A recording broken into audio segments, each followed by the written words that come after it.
Hi there, this is me. So ayan guys, isa na namang napakasimpleng sketch po ang ating gagawin sa ngayon. Ito po ay isang buhawi.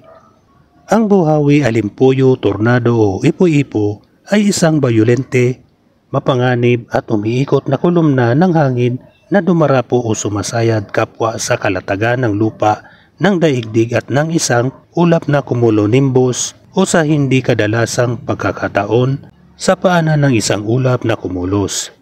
Dumarating ang mga buhawi sa maraming mga sukat at laki ngunit karaniwang nasa anyo ng isang nakikitang imbudo ng kondensasyon na humihipo ang makipot na dulo sa lupa ng mundo at kalimitang napapalibutan ng mga ulap o usok ng mga pinagguhuan o mga nawasak at mga alikabok.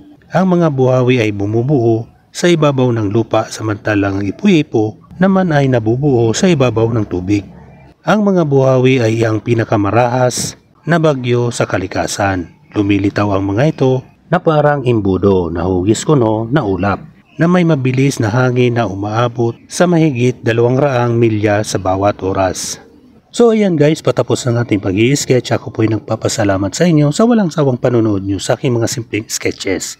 So ayan guys, tapos na nga po. Maraming salamat. Bye bye. Thank you.